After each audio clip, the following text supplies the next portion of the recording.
I've learned that you don't have to love a monster to keep it alive. You just have to feed it.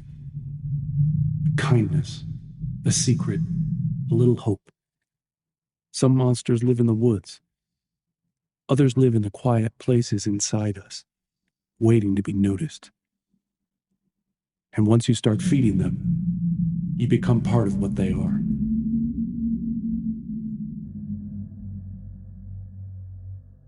You're listening to tonight's Terror, original horror stories to hear in the dark. Subscribe and share if you're a fan.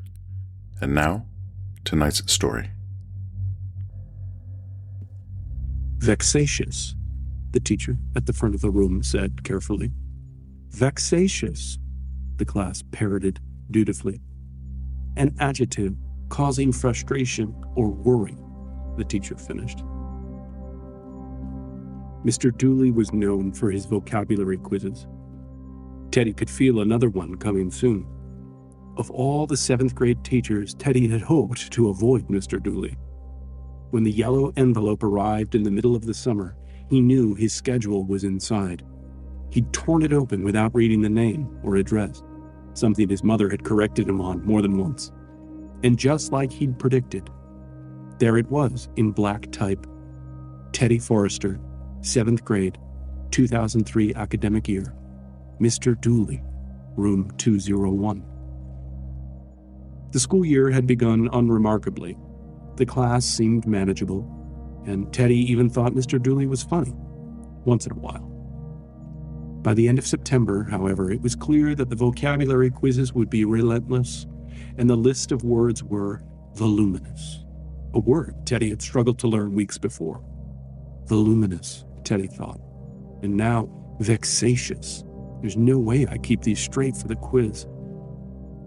The bell rang, and Teddy's classmates stuffed folders, papers, and pencil cases into their backpacks. Teddy tucked the new vocabulary sheet into his red English folder and made a note for himself in his planner. He was in no hurry. No one waited in the hall to debrief the injustice of the homework or gossip about who would make the JV basketball team with him. Teddy had one friend. That was Noah Barksdale, and he went to the private school in the next town. He felt like he had been on the cusp of making a few friends last year, but that hope had melted away, like so much else last summer. "Teddy, how are you doing?" It was Mr. Dooley. He'd sat down at his desk and crossed one leg over the other, like the number 4. Teddy paused but didn't speak. He looked at the teacher, wide-eyed, waiting for the real question. Mr. Dooley continued, "I can imagine things have been tough at home. I just wanted to say we're all so sorry, and that we keep your family in our thoughts." The words sounded heartfelt, as though he'd been thinking about them for a long time. "Thanks, Mr. Dooley," Teddy said with a sad smile, but he didn't move. Now that the adult was talking to him, he felt like he needed permission to leave. "Okay, then," Mr. Dooley said mercifully. "Have a nice afternoon." He nodded goodbye, and Teddy turned and shuffled out the door. Teddy's walk home from school was among the best parts of the day. He was alone, but not alone like in the lunchroom, or alone like in gym class when the kids chose teams. Satisfactorily alone, he thought. Another tough vocabulary word. His walk home was solitary in a way that felt acceptable. His house was just under a mile from the school. He could cover that ground in about 20 minutes if he didn't stop or divert his course. He often found diversions. Teddy cut across the playground and tennis courts behind the school. A line of tall, thin pine trees stood at the boundary of the property. He wove around each trunk like a skier moving through moguls. He brushed his hand against the coarse bark and found a pine cone to kick along in front of him. When he reached the street, he looked both ways and saw no one. The sidewalk looked like a long ladder unfurling up the hill and out of sight. When Teddy reached his house, a blue and white split level among a tract of similar homes, he lingered for a moment at the edge of the yard. Through the front window, he saw the flicker of the television. It cast an undulating glow on the wall of the living room. His mother would be there, dozing on the couch as a man sold vacuums on TV. He paced up the driveway. He saw the oil stain his brother had left when he was working on his car 2 years before. Teddy wondered if there was enough rain in the sky above their town to ever wash it off. The house felt cold when Teddy walked in. He stopped at the thermostat on the wall in the dining room. 64 degrees. He turned the dial to 67 and breathed a pocket of warm air into his hands as he heard the furnace click to life someplace below him. Looking up, he saw his brother, a stern-faced expression, jaw clenched. The photo had been taken shortly after Mike's boot camp graduation. He was wearing his Marine dress blues and staring intently at the camera. A miniature cross made of a folded palm reed was tucked into the corner of the picture frame. For a few years, a smaller version of the same photo occupied a modest space on the mantel above the fireplace. After the planes crashed in New York City, Mike's assignments had changed. The family didn't hear anything from him for weeks at a time. Then, one day last May, 2 stone-faced men appeared on the doorstep. Teddy remembered his mother collapsing on one of them, pulling at the fabric of his jacket. Teddy found his mother in the living room, lying on her side on the couch. She noticed him and pushed herself up on her elbows. "How's school, babe?" she rasped, then cleared her throat. "Fine," Teddy offered placidly. "Can we turn the heat up?" "Sure, sweetie," his mother said. "You go ahead and do it." Teddy dropped his bag and walked down the hall toward his room. As he passed Mike's door, he closed his eyes, a habit he'd formed sometime after the funeral. He was sure his mother had been into his brother's room since it happened, but he hadn't. To Teddy, it was haunted now. Not haunted like a cemetery or a creepy old mansion, but haunted in a way that pressed on his chest and made it hard to breathe. He couldn't even stand close to the door without feeling the prick of his brother's absence and the terrible closeness of all the artifacts he'd left behind. The nights in Teddy's house were subdued. His mother would make dinner and watch Teddy eat it while smiling faintly over her untouched plate. Teddy munched on baby carrots and nudged the chicken cutlet in front of him tentatively. "Anything fun come up at school? Any friends have birthdays this month?" she asked. "I don't think so," Teddy said in a small voice. "Who are you hanging out with these days? Last year you were talking about joining the cross-country team with that boy. Marshall, something," she pressed. "Marshall Adams. No, he doesn't talk to me anymore," Teddy answered. Something about the way Teddy said "anymore" signaled to his mother that a follow-up question like "since when" would be ill-advised. An unspoken gulf had opened between Teddy and his peers since Mike died. Something about loss and the grief that rushed in afterward cut too close to the bone. Teddy's junior high schoolmates had leaned away from him more overtly than ever before. It wasn't right, and his mother knew it, but she understood it. She had found herself more and more isolated as the months passed. Everyone was willing to participate in your grief when it was fresh, but only for so long. Teddy's mother tried another tact. "What about Noah? Do you want to ask him to spend the night this weekend?" "He can't. He has a Boy Scout trip," Teddy said tersely. He peered up at her from his plate covertly. "Don't," was his mother's reply. The subject had been raised before.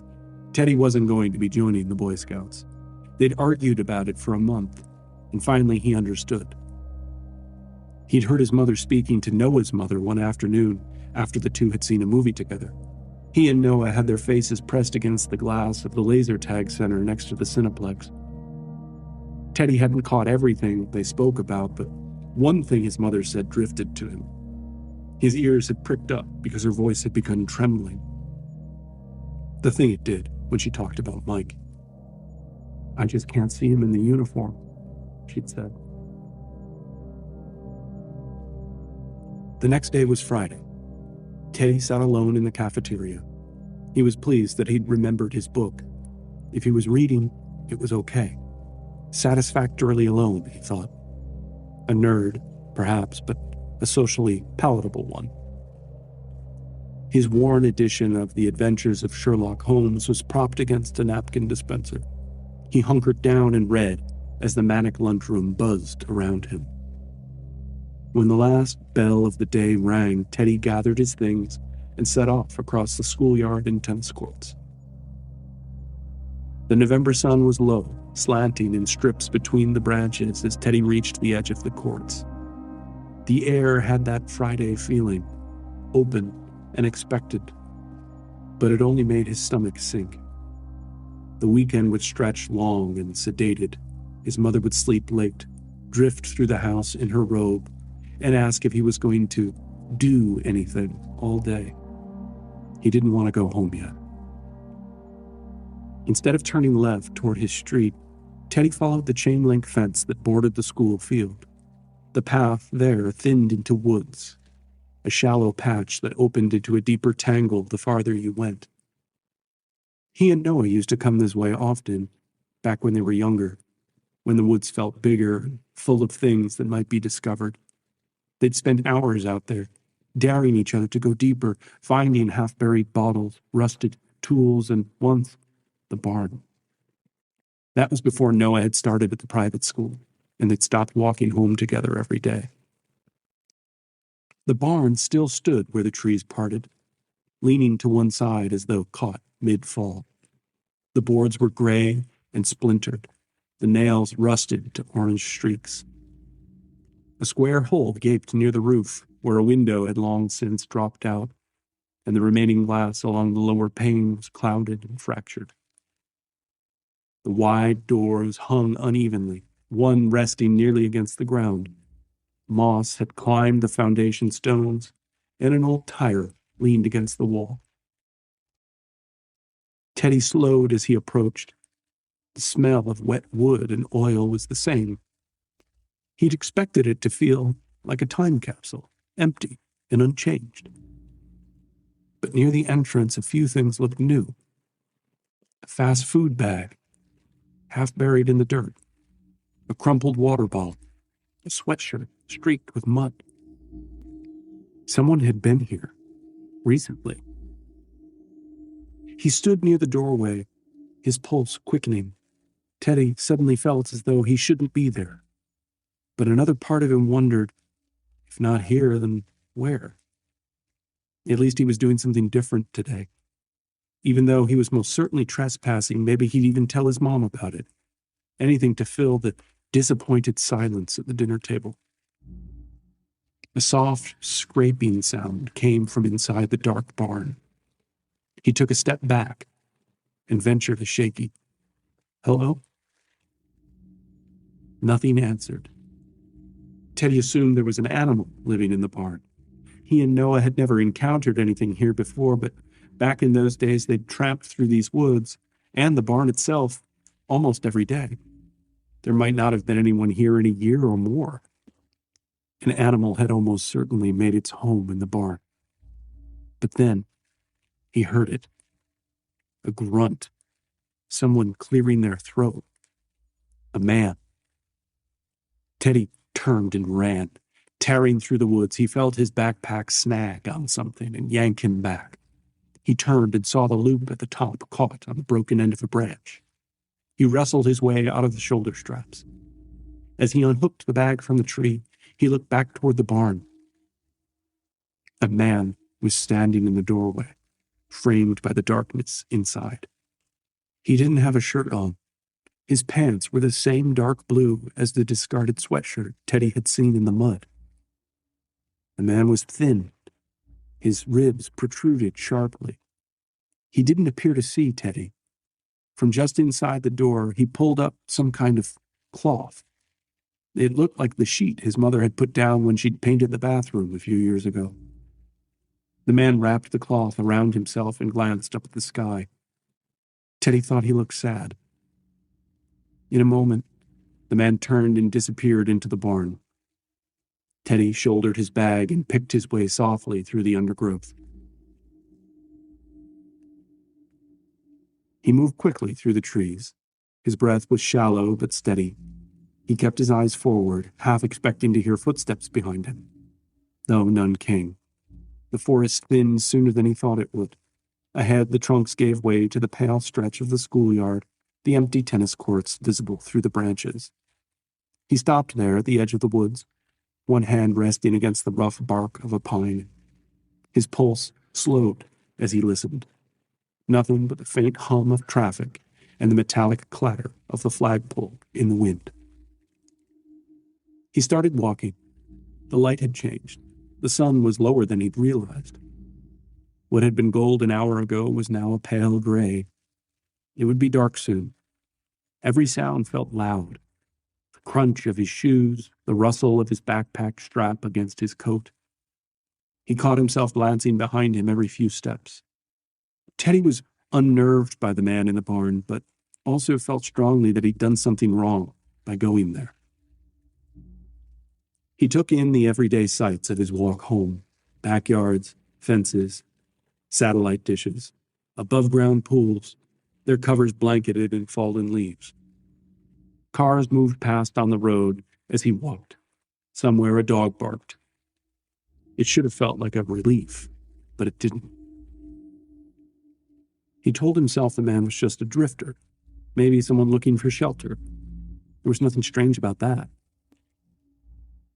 The barn wasn't Teddy's, and he'd been trespassing. He shouldn't have been there. By the time he reached his street, the houses had their porch lights on. The air smelled faintly of wood stove smoke. He paused at the bottom of the driveway, staring at the window glow that leaked from the living room. The flicker of the television moved against the curtains like water reflecting light. Inside, his mother was sitting forward on the couch, elbows on her knees, eyes locked on the TV. A news anchor's voice filled the room, rapid, urgent, but Teddy didn't make out the words. His mother's face was drawn, pale around the eyes. He'd never seen her watch so intently. Usually she dozed off during the evening news. When she noticed him, she straightened quickly, switching to a half smile. "Hey, honey," she said. "You're home late." "Yeah, sorry," Teddy said. She turned the volume down a notch, but didn't take her eyes off the screen. "Everything okay?" "Yeah," he said again, and meant it as an end to the conversation. He slipped off his shoes and backpack and left them by the door. In the reflection on the dark television glass, he caught a glimpse of his own face beside hers. Small, blurred, both lit by the same restless blue light.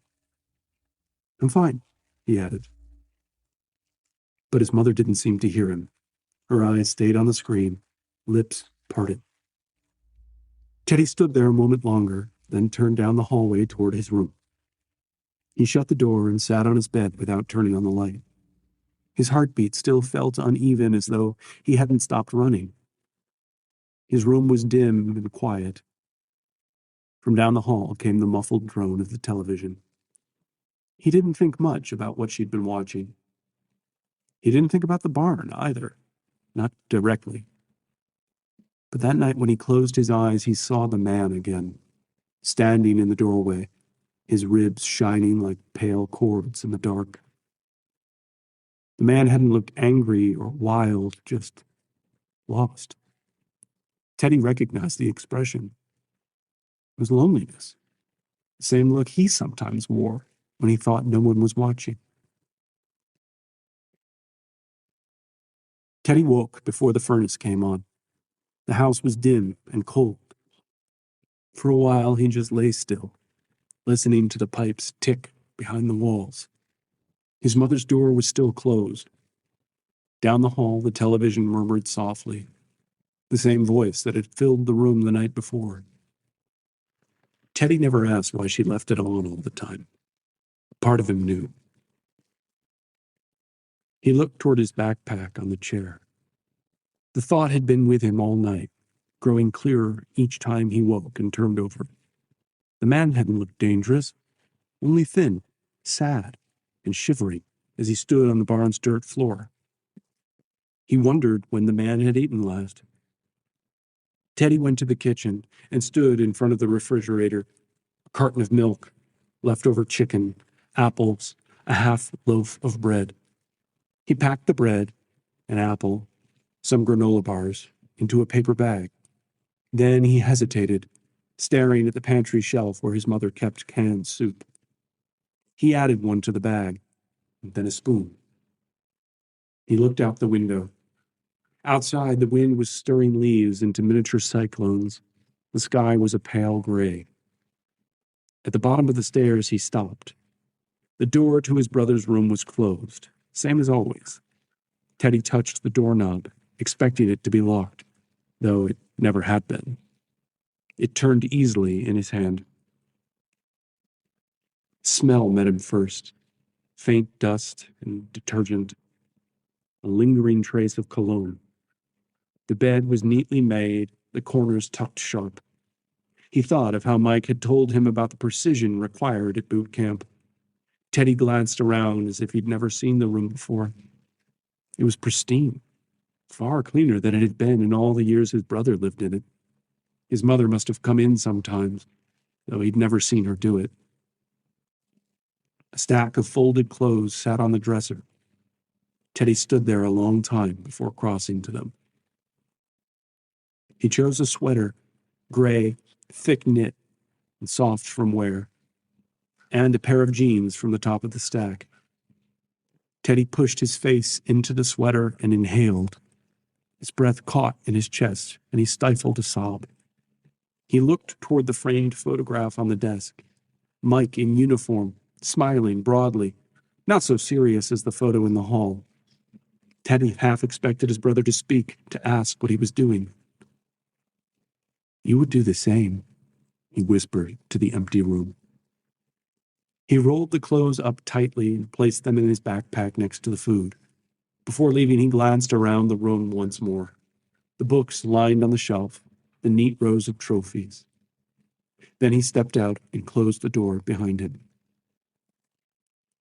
Frost rimmed the edges of the tennis courts as he crossed behind the school, the paper bag rustling inside his pack.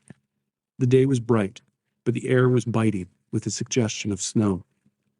He adjusted his backpack and stepped onto the makeshift path he'd cut the day before, following it toward the barn. The barn looked different in the bright morning light. Teddy could see that the roof sagged under its own weight. One big storm might bring the whole thing down. He stepped into the clearing. The frosted grass crunched softly underfoot. The barn looked as empty as it had the day before, its broken door gaping and dark. Teddy shuffled to the entrance. From there, he could see a few yards into the gloomy interior, workbenches, heaps of rusted equipment, and a deep corner off to the left, completely in shadow. He felt exposed standing there, silhouetted against the daylight. In a rush, he felt like this was all a terrible mistake. He didn't even know why he was here. He knelt, opened his bag, and began quickly piling the items at the threshold. As he did, he mustered the courage to speak. "I brought you some things." His voice quavered, and he rushed to add, "You can have them." He stood and began walking backward, his gaze fixed on the dark corner of the barn's interior. A sound broke the silence, a shifting of weight, a scrape against the floor. Teddy froze. Then, from the deep corner, the man's voice came, rough and out of practice. "You can leave it there," he said. Teddy squinted into the dark. The man was sitting against the wall, his right leg stretched out in front of him. His ankle was deep purple and swollen, wrapped in something that looked like a torn bedsheet. The man rose with effort and began to hobble into the light. His face was pale, eyes sunken, and his hair matted to his forehead. "I didn't mean to scare you yesterday," the man said. "You didn't." Teddy lied. The man gave a faint smile, then winced as he shifted. Could have fooled me. He reached for the paper bag, fingers trembling. He opened it and stared for a long time before taking out the apple. He turned it in his hand like something unfamiliar. This is a lot of stuff. People throw things away, he said. His voice was hoarse but calm. Not just food. He bit into the apple and chewed slowly. You're not like that, are you? Teddy shook his head. He didn't know what to say. The man nodded as though the answer mattered deeply. I can't move much. Not with this. He gestured to his ankle. Shouldn't you go to a hospital? Teddy asked before realizing how stupid he sounded. The man's eyes flicked toward him. That's not an option. Something in his tone, too quick, too flat, made Teddy's stomach tighten. I'm not going to hurt anyone, the man added, but I can't have people knowing I'm here. You understand? Teddy hesitated. The man's gaze pinned him, steady but tired. I just need a little time. You don't need to tell anyone. You can do that for me, can't you? Teddy nodded slowly. I won't tell. The man relaxed, or seemed to. Good. You're a decent kid. He bit into the apple again, juice running down his wrist. Decent's rare. Unsure how to respond, Teddy changed the subject. The clothes are my brother's. I thought you might be cold. Won't your brother miss them? The man asked pointedly. Teddy looked at the ground. No. Then he stepped back toward the trees. I should go. Sure, said the man. Thanks for the supplies. As Teddy broke into the brush, he felt the man's eyes on him. Then the voice came again, sharper this time. I mean it. Not a word. Teddy didn't answer. He pushed on through the trees. The house was quiet when Teddy got home. The television was off for once. A stack of dishes crowded the counter, and his mother's shoes sat beside the couch, one on its side. Her bedroom door was closed. A sliver of light cut across the hallway carpet from underneath. He stood in the kitchen for a moment, waiting for her to call out, but she didn't. He poured himself a glass of milk and drank it at the sink. The sound of the refrigerator humming filled the silence. When he finished, he rinsed his glass and left it upside down to dry. Upstairs, the house creaked with the wind. Teddy lay on his bed and stared at the ceiling. He wanted to tell someone what had happened, but there was no one.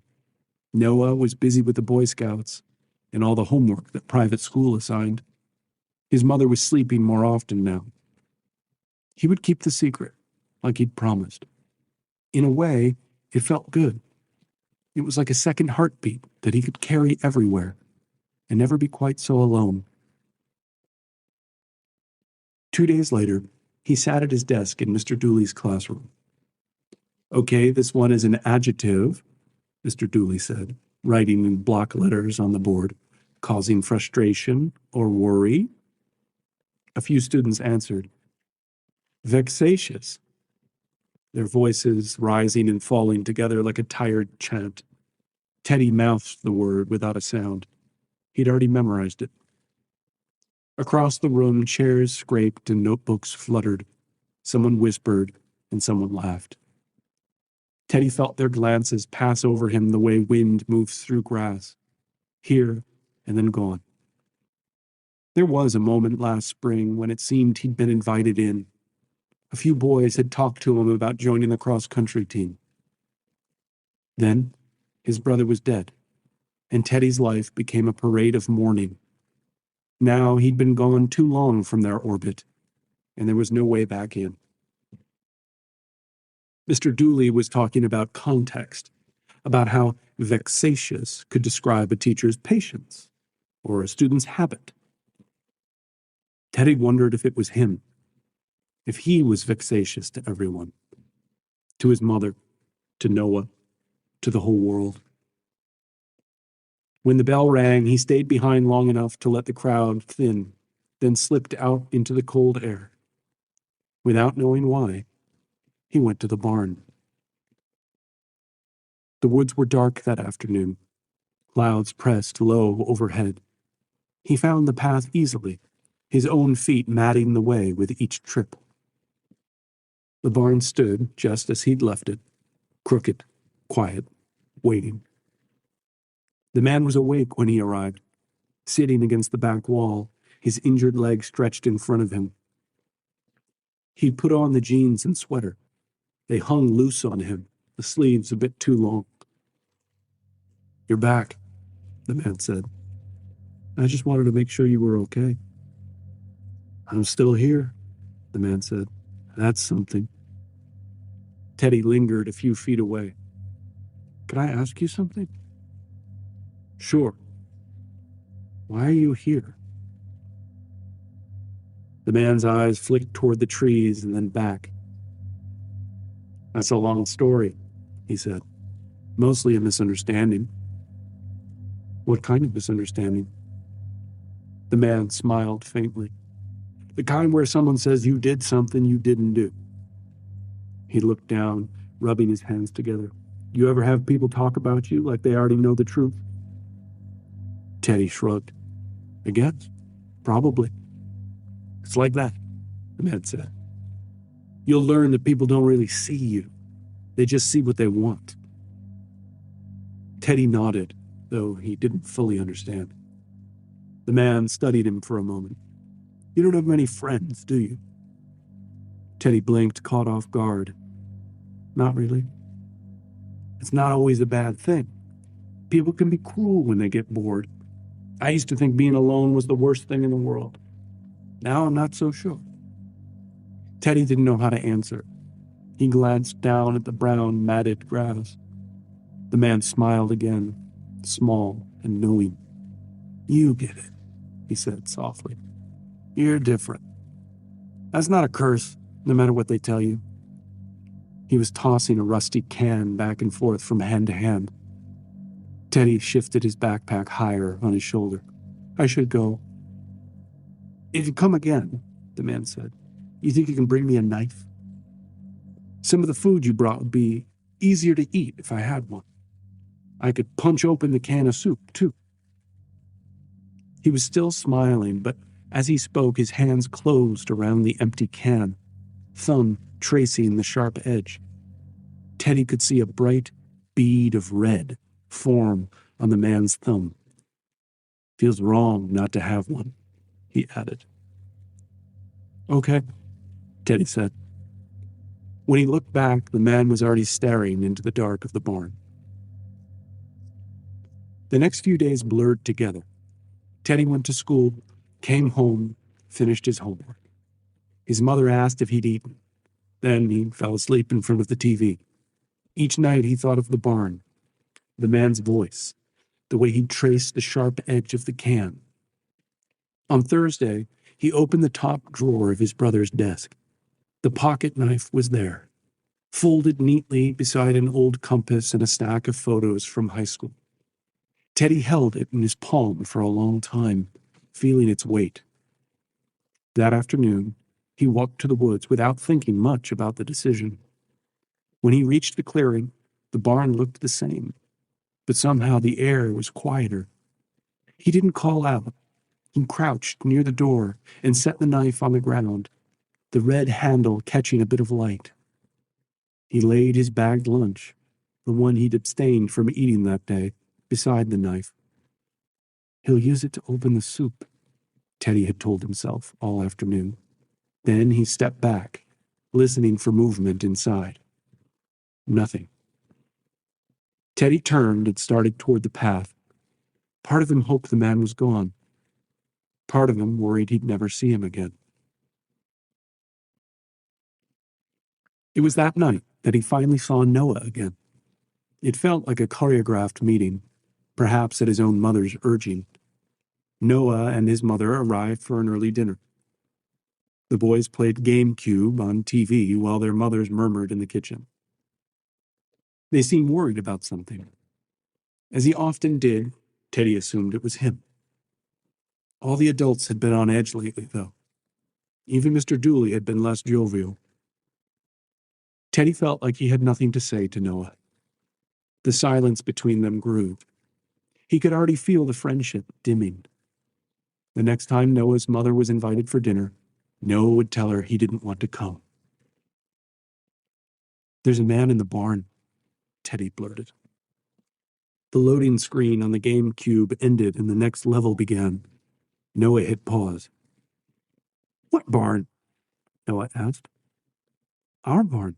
The one we used to play in the woods by my school." Teddy was breaking his promise, and quickly.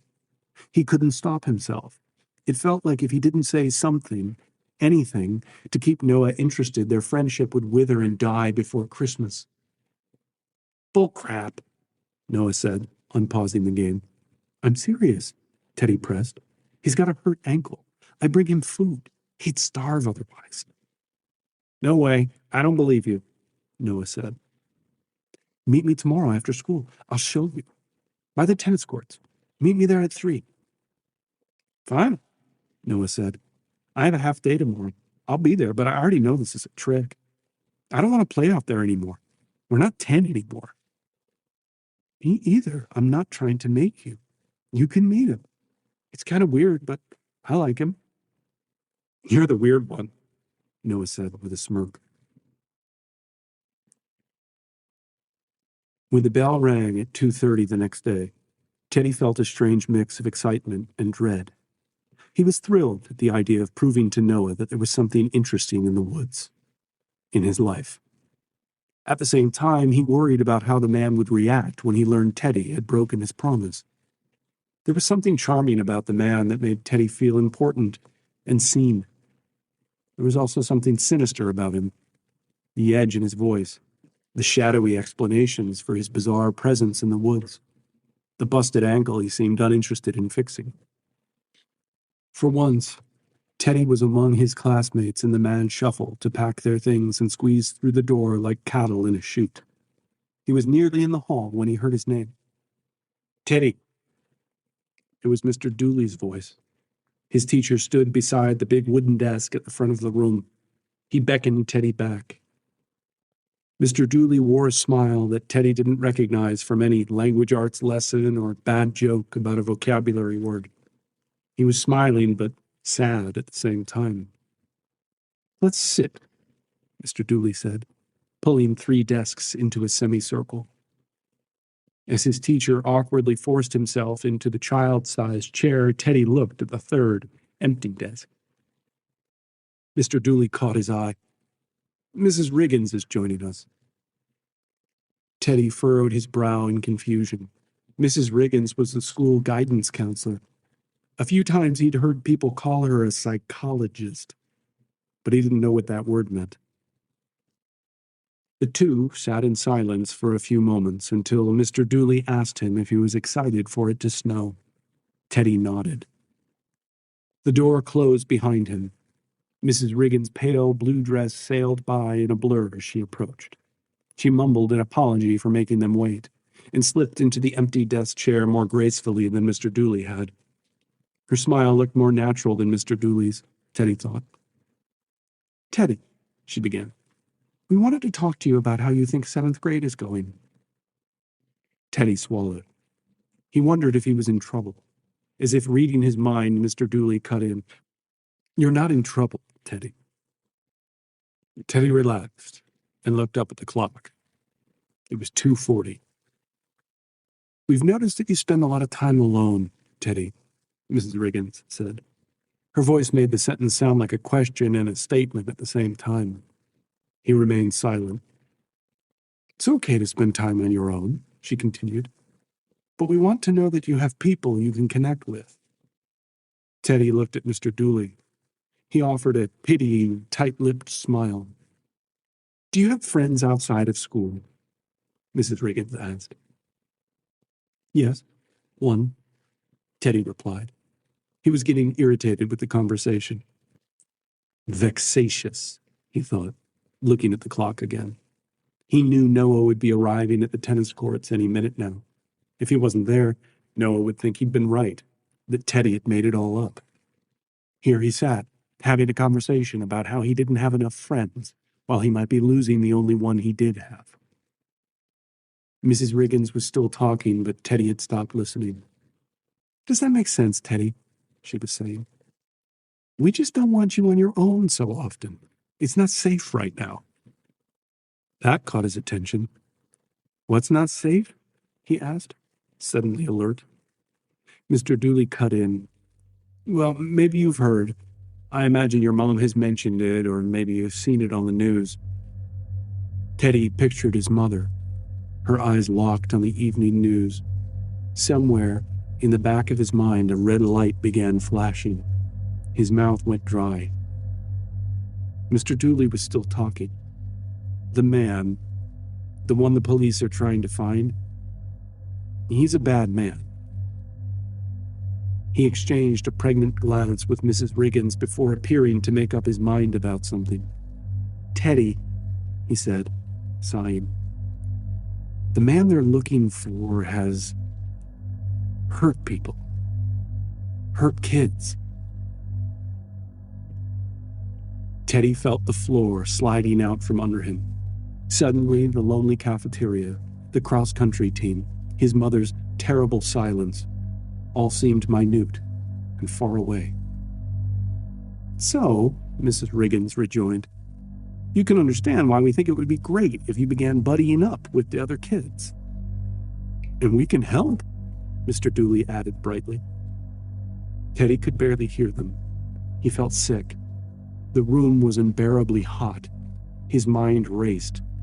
Should he tell them now? Run home and tell his mother? Ask Noah what he thought? "Noah," Teddy said softly. "What's that, Bud?" Mr. Dooley asked. Teddy looked at the clock. It was 3:05. "I have to go," he said abruptly. "Hold on, Teddy," Mrs. Riggins said. "We're thinking we could chat with your mom about this, too. Is she working right now? When might be a good time?" "I have to go," Teddy repeated, louder this time. He stood, the chair's legs squeaking shrilly against the tiled floor. From there, he could see out the windows. The playground and tennis courts sat unoccupied. Flurries of snow danced lazily across the air. Teddy squinted. He could see something out of place near the trees beyond the tennis courts. A smudge of yellow. He walked dumbly toward the classroom windows until his waist bumped the low bookshelves that bordered them. It was Noah. He was alone. His winter jacket and matching gloves stood out garishly against the woodline. Teddy gaped, horrified, as Noah took one last look around the schoolyard before turning and slipping into the trees. Teddy was running. He'd shed his backpack while crossing the field behind the school. It sat quietly, gathering snow, as the little boy tore towards the trees. Inside, Mr. Dooley stood behind the wall-mounted classroom phone, shouting into the receiver. Moments before, Teddy had shoved past him on his way to the door. The boy had been shrieking and crying uncontrollably. Before he was down the hall and gone, the two adults had already assembled a grim understanding of his panic. "The man! He's in the woods behind the school! The barn!" Teddy had howled, tears streaming down his face. The branches whipped and clawed at Teddy's face as he crashed through the trees and brush beyond the schoolyard boundary. His voice was already growing hoarse from screaming Noah's name. He was panting, out of breath, and choking out sobs all at once. Any flash of yellow would have reassured him that he was closing the distance between them. The terrible reality was that with every step he took, he was drawing nearer to the man. Teddy began crying harder now as he saw the roof of the barn ahead, but no Yellow Jacket, stopping to turn and ask what in the world he was shouting about. His mind seized on a single, unbearable thought. I brought him the knife. He broke into the clearing, stumbled, and fell. When he struck the ground, the wind was forced from his lungs, and he gasped and pawed at his chest in a panic until he could breathe again. He pulled himself to his knees, but didn't dare look up. He had already seen what lay ahead of him, and he wasn't ready to look again. Teddy stared at the dead grass on the forest floor, listening. Slowly, he lifted his head. The clearing was empty. The barn door hung open, yawning black into the weakening afternoon light. The sound of distant police sirens drifted over the treetops to the crying boy. Teddy reached forward and grasped the discarded backpack embroidered with his friend's initials. He hugged it to his body and rocked. Across the clearing, the snow was torn and trampled. The grass beneath it churned to mud. A single glove lay nearby. Snow was falling steadily now, soft and soundless. The footprints, the torn earth, the mud, all of it began to vanish beneath the white. Teddy sat motionless.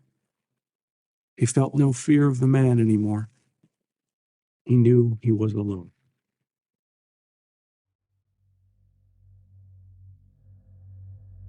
Thanks for listening to tonight's Terror. If you enjoyed the story, follow, rate, or review on your favorite podcast platform. It helps new listeners find the show. Visit tonightsterror.com for more. Until next time, sleep well.